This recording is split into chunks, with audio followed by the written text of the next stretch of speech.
Assalamualaikum warahmatullahi wabarakatuh. Nama saya Alif Beldan Susilo, NIM 2519097. Di sini saya akan membicarakan sejarah masuknya tasawuf ke Indonesia. Lebih tepatnya, apabila kita terlebih dahulu meninjau kembali sekilas selintas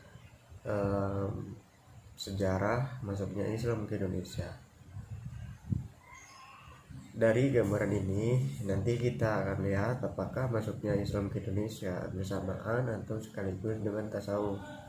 Dari beberapa catatan dalam sejarah yang ada, kita dapat mengetahui bahwa sebelum masuknya Islam ke Indonesia, hubungan dagang antara Sumatera, Cina, India, dan Persia serta negeri Arab pun sudah terjalin dengan pesat. Islam masuk ke Indonesia adalah pada abad pertama Hijriah yang dibawakan oleh pedagang dari luar termasuk dari Arab sendiri.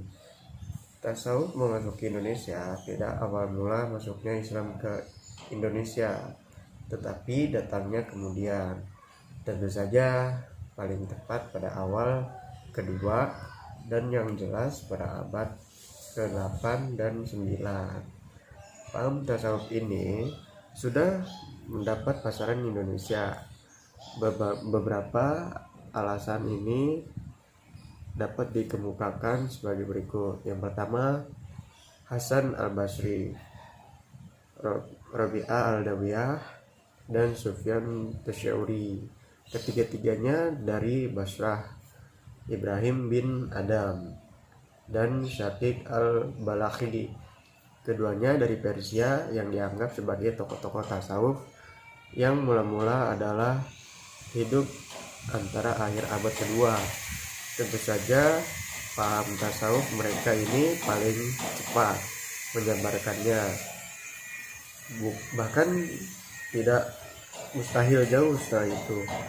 Sedangkan pengaruh tasawuf Persia lebih dulu datang ke Indonesia daripada tasawuf yang dari Arab. Al-Ghazali sebagai tokoh tasawuf yang masyhur dan luas pengaruhnya termasuk juga di Indonesia. Hidupnya antara 450 sampai 505 Hijriah. Syekh Al-Yafi'i, murid dari Syekh Al-Jawi di Mekah, hidupnya adalah pada abad ke-8. Yang kedua, paham tasawuf sebagai bentuk baru dari hidup zahid yang menjauhkan diri dari mencegah kemegahan hidup duniawi. Barangkali saja kurang tepat kalau bahwa paham tasawuf yang telah masuk ke Indonesia sejak awal mula masuknya Islam ke negeri ini, oleh karena orang-orang yang mula-mula membawa Islam masuk ke Indonesia pada umumnya adalah orang-orang pedagang, baik mereka yang datang dari Persia, tanah Arab maupun dari India. Nah, yang terakhir, yang ketiga, paham-paham thariqat yang berkembang dan masuk di Indonesia seperti Naqsabandiyah yang dipelopori Bahanuddin, Qomariyah yang dipelopori Abdul Qadir Al-Jailani, dan Syattariyah yang dipelopori Abdullah Syatta. Ternyata mereka ini berbeda abad ke-5 sampai abad ke-6 Hijriah. Sekian, terima kasih. Itu tadi adalah membicarakan tentang tasawuf masuk ke Indonesia. Apabila ada kekurangan, mohon dimaafkan. Wassalamualaikum warahmatullahi wabarakatuh. Bentuk baru dari hidup zahid yang menjauhkan diri dari mencegah kemegahan hidup duniawi. Barangkali saja kurang tepat kalau bahwa paham tasawuf yang telah masuk ke Indonesia sejak awal mula masuknya Islam ke negeri ini, oleh karena orang-orang yang mula-mula membawa Islam masuk ke Indonesia pada umumnya adalah orang-orang pedagang, baik mereka yang datang dari Persia, tanah Arab maupun dari India. Nah, yang terakhir, yang ketiga, paham-paham thariqat yang berkembang dan masuk di Indonesia seperti Naksabandiyah yang dipelopori Bahanuddin Komariah yang dipelopori Abdul Qadir Al-Jailani dan Syattariyah yang dipelopori Abdullah Syatta. Ternyata mereka ini berbeda abad ke-5 sampai abad ke-6 Hijriah. Sekian, terima kasih. Itu tadi adalah membicarakan tentang tasawuf masuk ke Indonesia. Apabila ada kekurangan mohon dimaafkan. Wassalamualaikum warahmatullahi wabarakatuh. Saya akan menjelaskan poin tentang perkembangan tasawuf di Indonesia. Tasawuf di Indonesia terbagi berdasarkan beberapa teritorial wilayah yang sudah berkembang dan sudah banyak pengikutnya, seperti Pulau Jawa, Sumatera, Kalimantan, dan Sulawesi. Untuk perkembangan tasawuf di Pulau Jawa sendiri berawal dengan ditandai adanya kerajaan Islam pertama di Pulau Jawa, tepatnya di Demak, Jawa Tengah pada tahun 1479 Masehi. Penyebaran agama Islam di Pulau Jawa oleh para wali songo melalui pendekatan mistik. Hal ini merupakan strategi pendekatan dan pembauran dengan masyarakat. Corak budaya yang begitu kental membuat sulit penyebaran Islam, sehingga para wali sanga berusaha mengadakan pendekatan dengan menggunakan kebudayaan di sekitarnya untuk mengislamkan masyarakat di Pulau Jawa. Karena penduduk di Pulau Jawa mempunyai latar belakang kebudayaan Hindu-Buddha yang sangat kental. Cara ini ternyata banyak diminati oleh penduduk sehingga banyak yang memeluk agama Islam. Kemudian, perkembangan tasawuf di Indonesia dikenalkan oleh Syekh Siti Jenar yang mengatakan bahwa ajaran Islam itu tidak perlu, yang perlu hanyalah hakikat. Tuhan dan Muhammad adalah satu, karena Muhammad adalah Nur, sedangkan Nur adalah Tuhan. Meskipun dalam perkembangannya, ajaran Syekh Siti Jenar dianggap sesat oleh para wali. Selanjutnya, perkembangan tasawuf di Kalimantan. Perkembangan tasawuf di Kalimantan sama halnya dengan perkembangan di pulau-pulau lain di Nusantara. Salah seorang sufi yang terkemuka di Kalimantan ialah Syekh Hatib As-Sambasi. Beliau dipandang oleh gurunya sebagai ahli fikih, ilmu hadis, ilmu tasawuf, dan penghafal Al-Quran. Kemudian, perkembangan tasawuf di Sulawesi. Hampir semua perkembangan tasawuf di Kepulauan Nusantara satu sama lain tidak jauh berbeda, yakni untuk mengislamkan penduduk sekitar. Yang membedakan satu sama lainnya adalah tarekat yang kemudian berkembang dan perkembangannya saja. Di Sulawesi, tasawuf yang berkembang bercorak sunni dan falsafi.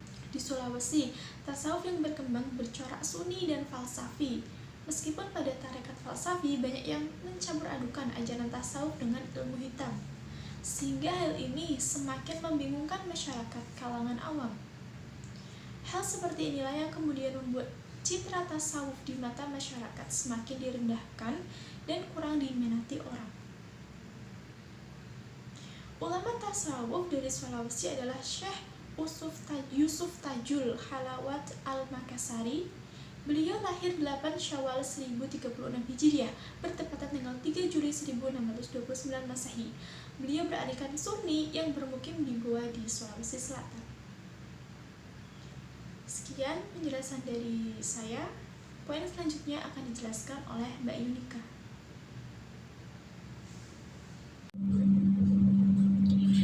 Baik, di sini saya akan melanjutkan pembahasan. Yang selanjutnya ada tokoh-tokoh tasawuf di Indonesia, yaitu yang pertama ada Hamzah Van Suri. Nah, nama Hamzah Van Suri di Nusantara bagi kalangan ulama dan sarjana penyelidik keislaman sudah tidak asing lagi. Hampir semua penulis sejarah Islam mencatat bahwa Syekh Hamzah Van Suri dan muridnya yaitu Syekh Syamsuddin Sumatrani termasuk tokoh sufi yang sepaham dengan halaj, paham hulul, itihad, mahabbah, dan lain-lain adalah seirama.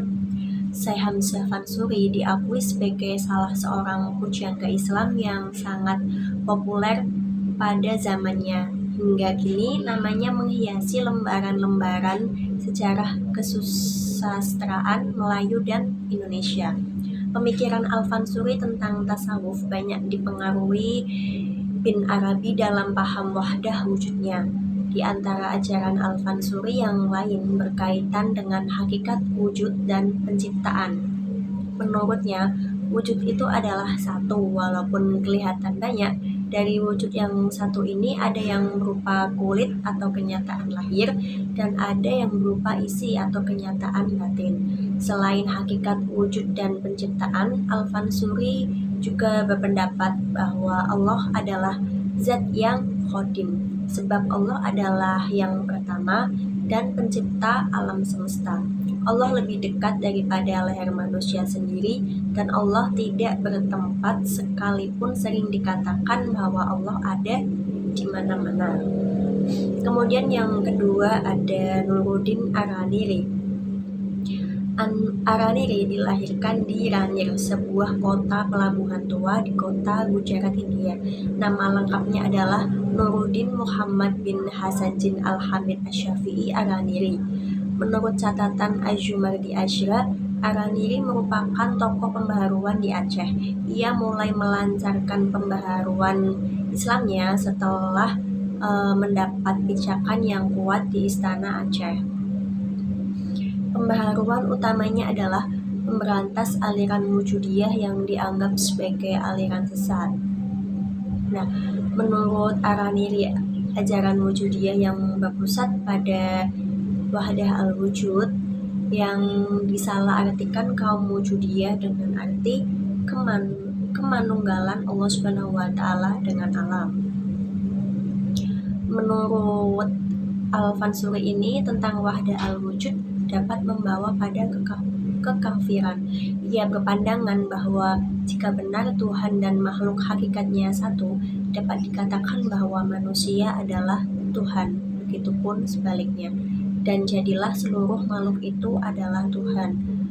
Semua yang dilakukan manusia, keburukan maupun kebaikan, Allah Subhanahu wa taala turut ikut serta melakukannya. Jika demikian, manusia mempunyai sifat-sifat Tuhan. Kema pemikiran Araniri sampai juga ke daerah Nusantara lainnya, sehingga buku-bukunya banyak dipelajari orang. Beliau ini memang seorang pengarang yang sangat produktif.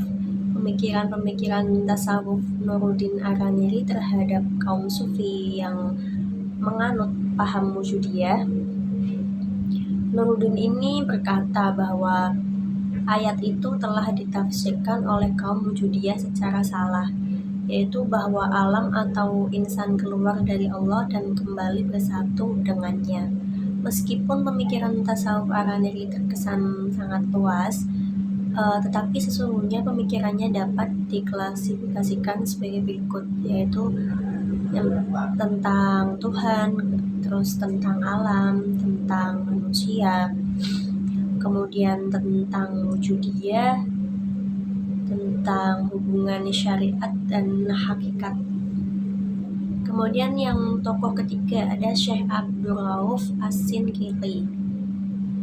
Nah, Abdul Rauf As-Sinkili adalah seorang ulama dan mufti besar kerajaan Aceh pada abad ke-17. Nama lengkapnya adalah Syekh Abdul Rauf bin Ali Al-Fansuri. Kemudian sejarah mencatat bahwa beliau adalah murid dari dua ulama sufi yang menetap di Mekah dan Madinah. Ia juga sempat menerima baiat tarekat Syatariyah. Kemudian di samping ilmu-ilmu sufi yang lain termasuk sekte dan bidang ruang lingkup ilmu pengetahuan yang ada hubungannya dengannya, Syekh Abdul Rauf ini juga menolak paham Wujudiyah yang menganggap adanya penyatuan antara Tuhan dan hamba. Pemahaman Abdul Rauf terhadap konsep martabat 7 terletak pada posisi Tuhan terhadap ciptaannya. Ia lebih menekankan aspek transendensi Tuhan terhadap ciptaannya daripada aspek imanensi sebagai paham kaum wujudiyah. Nah, seperti itu. Kemudian Al-Sinqili ini juga mempunyai pemikiran tentang zikir. Dalam pandangannya, zikir merupakan suatu usaha untuk melepaskan diri dari sifat lalai dan lupa. Ajaran tasawuf Al-Sinqili yang lain adalah bertalian dengan matabat perwujudan Syekh Abdul Rauf Al-Sinqili. Dalam segi lain sering dipandang sebagai penganjur tarekat Syatariyat yang menilai banyak murid di Nusantara. Nah, menurutnya ini ada 3 martabat perwujudan Tuhan. Yang pertama, martabat ahadiyah atau la ta'ayun, yaitu alam pada waktu itu masih merupakan hakikat gaib yang masih berada di dalam ilmu Tuhan. Kemudian yang kedua ada martabat wahdat atau ta'ayun awal, yaitu sudah tercipta hakikat Muhammadiyah yang potensial bagi terciptanya alam. Kemudian yang ketiga ada martabat wahdiyah atau ta'ayun tsani, yaitu disebut juga dengan ayan sabitah, dan dari sinilah alam tercipta. Nah, ajaran Abdul Rauf singkat ialah boleh dikatakan tidak mempunyai paham atau ajaran yang tersendiri. Dalam masalah keagamaan, beliau ini mengikuti paham Ahlussunnah wal Jamaah, dan khusus dalam bidang fikih, beliau adalah pengikut Syafi'iyah, sedangkan dalam tasawuf pengikut Thariqat Syatariyah, dan paham-paham ini pula lah yang ia sebarkan dalam semua kegiatan dakwahnya. Seperti itu penjelasan dari saya, kemudian akan dilanjutkan oleh teman saya. Terima kasih. Baik, saya akan melanjutkan pemaparan mengenai tokoh-tokoh tasawuf di Indonesia. Tokoh yang keempat ada Kiai Haji Soleh Darat Al-Samarani, atau yang lebih dikenal dengan Mbah Yai Soleh Darat. Beliau, Kiai Soleh Darat, memiliki nama lengkap Muhammad Soleh Ibnu Umar. Ayahnya bernama Kiai Umar, yang merupakan tokoh agama yang termasyhur di tempatnya. Beliau meninggal pada tanggal 28 Ramadan 1321 Hijriah atau 18 Desember 1903 di Semarang. Ada 2 nama yang melekat pada Kiai Haji Soleh Darat, yaitu kata Darat dan kata Al-Samarani. Kata Darat sendiri mengacu pada kawasan di dekat pantai utara kota Semarang, sedangkan Al-Samarani sendiri artinya Semarang, karena beliau menikah dengan wanita Semarang dan melakukan aktivitas dakwahnya di Semarang. Kemudian riwayat pendidikan beliau, karena beliau adalah putra dari kiai, maka mula-mula beliau dididik oleh ayahnya sendiri. Kemudian setelah dirasa cukup, beliau pun menimba ilmu di beberapa pesantren di Jawa, kemudian beliau juga menimba ilmu di Makkah. Selanjutnya, corak pemikiran tasawuf Kiai Haji Soleh Darat. Yang pertama ada taubat.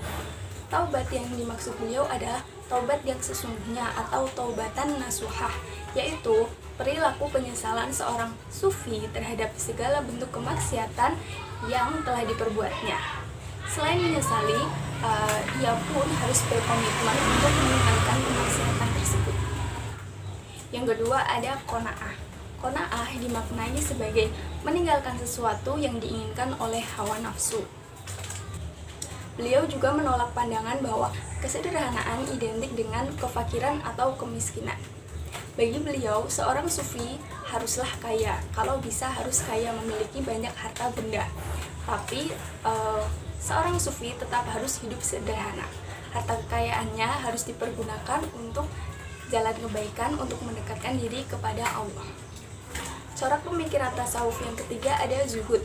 Zuhud bagi Kiai Soleh Darat dimaknai sebagai perilaku seorang muslim atau salik yang melepaskan diri dari keterkungkungan harta benda.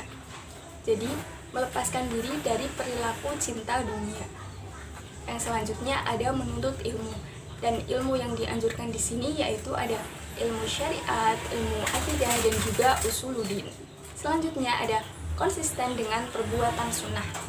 Pelaku jalan tasawuf yang selalu konsisten dengan amal perbuatan sunnah akan menjauhkan dirinya terutama 4 anggota badannya, yaitu kedua tangan, kedua kaki, pendengaran, dan juga penglihatan dari perbuatan-perbuatan yang hina. Namun melakukan perbuatan tasawuf bukan berarti meninggalkan amalan-amalan yang bersifat wajib. Selanjutnya ada tawakal. Kiai Haji Soleh Darat menyatakan bahwa tawakal merujuk pada berserah diri kepada Allah dalam semua perkara. Yang ketujuh ada ikhlas. Jantung perilaku ikhlas yaitu semata-mata untuk mendapatkan kerelaan dari Allah. Yang kedelapan ada uzlah. Uzlah yaitu hidup menyendiri. Namun bagi Kiai Haji Soleh Darat, menyendiri di sini adalah tidak bergaul dengan orang-orang yang berbuat kemaksiatan dan yang menggampangkan urusan agama. Dan yang kesembilan ada menjaga waktu, yaitu memanfaatkan waktu kita sebaik mungkin dan tidak menjadikan waktu kita sia-sia dengan melakukan perbuatan yang sia-sia.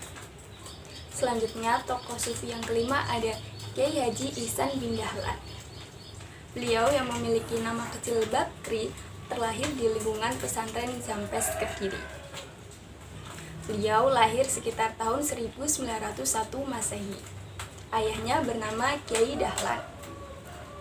Dari jalur ayahnya, nasab beliau tersambung kepada Sunan Gunung Jati atau Syarif Hidayatullah.